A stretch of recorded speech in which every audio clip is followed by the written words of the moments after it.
I'm just doing a quick review of the new GLC 200 versus the old W205, which was the C-Class. I can't compare it to the previous GLC because I've never driven that one. I can tell you initial impressions is that the interior looks exactly the same as the C200 W205. Except for the trackpad here. This has been upgraded, I suppose. It's a bigger trackpad compared to the original one. It's also got a matte finish versus a shiny finish. One nice thing is that the screen has become a touch screen here, which is kind of useful. Although generally speaking, I was pretty happy to have the control here as well as the control here. I didn't really need to touch the screen, but now that I can, I feel like I want to. One other major difference with this particular model is that it's got cool lighting features, which I can't demonstrate right now, but just to say that it's got multicolors. So you can have different colors, which is the same as the old model as well, but it's got a multicolor animation, and I have yet to see what that looks like, but that sounds really cool.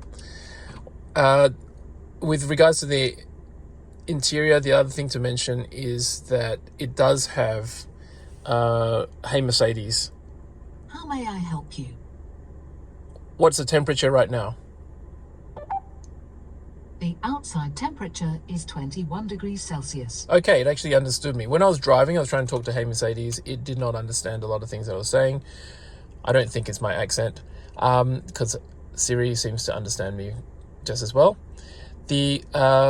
One of the things is that the navigation, if you try to use the internal navigation, I'm not sure who does because you've got Apple Play and Android, but if you are trying to use the navigation, I don't think it seems to understand what I'm saying when I'm trying to navigate to places using the internal navigation, which is a little bit disappointing.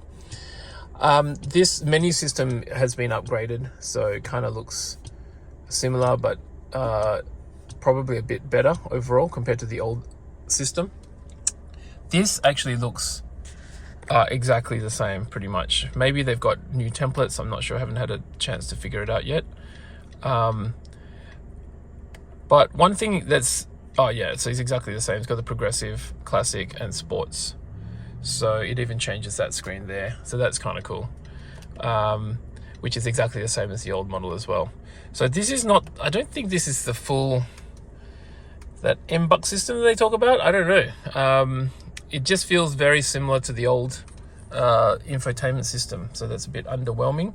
Doesn't have the middle screen that I remember trying out an A-Class and it had a middle screen, so this must be, I don't know, the old version of the new version. Not sure exactly. It's got a heads-up display, which is here.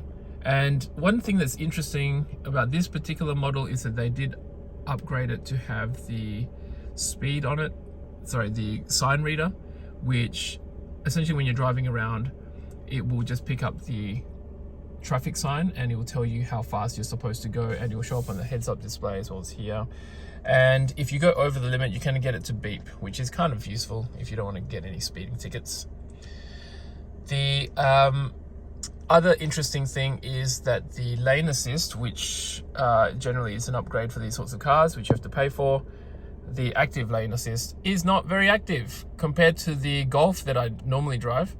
My Golf has got a really good lane assist, and that was actually, it's a pretty old Golf, it's from 2017. And even then, it can actually sort of steer you back into the middle.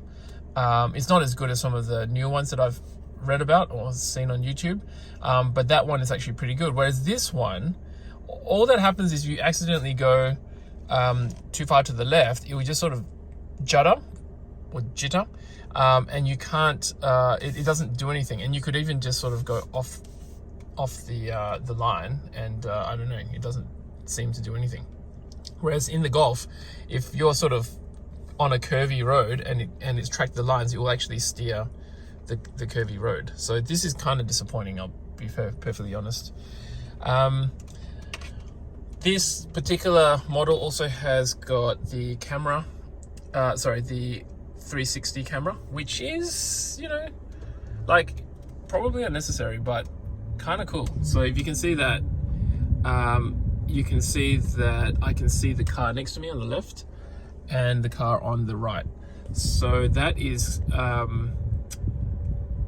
kind of useful. Like if you really want to have a good image of what's going on around you. Yeah, I'm undecided about whether it really changes anything, because you've got sensors around anyway, even if you didn't have this particular function. But it's, you know, if it's got it, you've got it. So it's kind of cool to be able to see from a bird's eye view.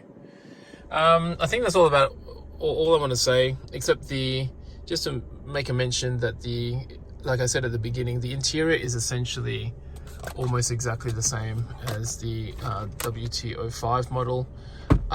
Even the sunroof has got exactly the same sort of pattern to it.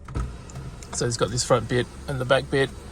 The interior feels about the same inside. I'm not sure the exact specs, but it feels very much like the C200 model. The roof is perhaps, yeah, the roof is definitely a bit higher. So if you're tall and you're sitting at the back, this car would be more comfortable. Otherwise, I actually don't really like the drive of this car, I'll be perfectly honest. It feels a bit underwhelming. It doesn't have the handle of the sedan version of this car. Oh, look. This car is kind of new. So anyway, so it doesn't really have a nice handle. The sedan version has a much better handle on it. The engine feels and sounds exactly the same, because I presume it's exactly the same engine. The other car that I've tried is the W205 with the 2-liter turbo, and it sounds exactly the same in this car, but it actually feels a little bit slower in this car. I'll have to look that up, whether it's actually slower. The trim on the fake leather is pretty nice, because it's got that sort of red color to it. It's got that AMG sort of vibe to it, but definitely without the AMG grunt. And that's about it. So apart from that, all the plastics are nice and soft. The center console is really nice and firm.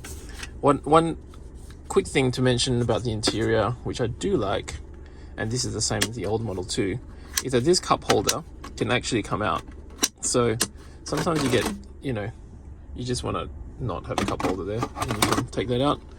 And the side has got big, things for water bottles, because normally that's really what you want to put there.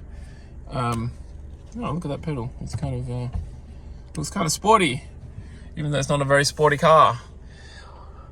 Yeah, so that's it for the quick review of this GLC compared to the C200. And yeah, overall, I don't know, it kind of feels like feels very similar to the previous model C200, and a little bit underwhelming, but it's a beautiful car interior nonetheless.